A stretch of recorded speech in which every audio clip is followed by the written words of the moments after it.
Hello friends, आपण को मो चैनल में स्वागत जनाऊँगी। आपण को यही वीडियो रे मु कहिबी प्रधानमंत्री किसान योजनार आग को जो 17तम किस्ती आसबार अच्छी 17तम किस्ती केउं डेट्रे मिलिबो, केउं तारीख रे सरकार यही 17तम किस्ती को रिलीज करेंगे चाषी भाई मानक बैंक अकाउंट को। यही वीडियो रे पूरा डिटेल्स रे जानिबा। यह पूर्व आपण मैंने वीडियो को लाइक करी चैनल को सब्सक्राइब करंतु। एबे चलतु जानिबा आमे पीएम किसान योजनार 17तम किस्ती आपण मानक बैंक अकाउंट को केबे आसीबा, आपण एही टंका को उठेई परिबे। पीएम किसान योजनार प्रत्येक किस्ती गुड़ाक प्रत्येक 4 मासरे चाषी भाई मानक बैंक अकाउंट को पठाती सरकार। पीएम किसान योजनार पूर्व 16तम किस्ती फेब्रुआरी मासर 28 तारिख रे रिलीज करथिले। एही पीएम किसान योजनार 16तम किस्ती रे बहुत चाषी केवाईसी कारणरू सेमानकर टंका पाई नथिले।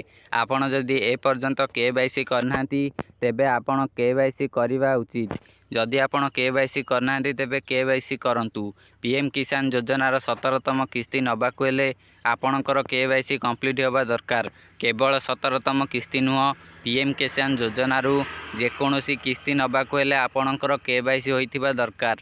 जदि आपण केवाईसी न करिवे तेबे आपणकु पीएम किसान योजनार टंका मिल परिबो नाही। एबे आपण जानि रखंतु पीएम किसान योजनार आगामी 17तम किस्ती केबे मिलिबो। मु आपण मानकु प्रथमरु कहिली पीएम किसान योजनार किस्ती गुड़ाक प्रत्येक 4 मासर दूरतार मिलुथाए। सेही भली पीएम किसान योजनार 16तम किस्ती मिलथिला फेब्रुआरी मासरे। फेब्रुआरी मासर ठीक 4 मास पर पड़ुची जून मास। सेही जो आगामी जून मासटी आसुची सेही जून मासरे पीएम किसान योजनार 17तम किस्ती मिलिबो। एबे चलची मे मास पर आसीबो जून मास। हे जून मासरे पीएम किसान योजनार 17तम किस्ती आपणक बैंक अकाउंट को सरकार पठेबे। आपण एहा परे से टंका को उठेई परिबे। केउं डेट रे पठेबे एहा उपरे कोनोसी प्रकार अपडेट ए पर्यंत आसीनी। जेबे एहार कन्फर्म डेट टी सरकार जारी करेंगे मु आपणकु जणाई देबी। सेथि पई आपण चैनल को सब्सक्राइब करंतु। एहा सहित ए वीडियो को लाइक करंतु।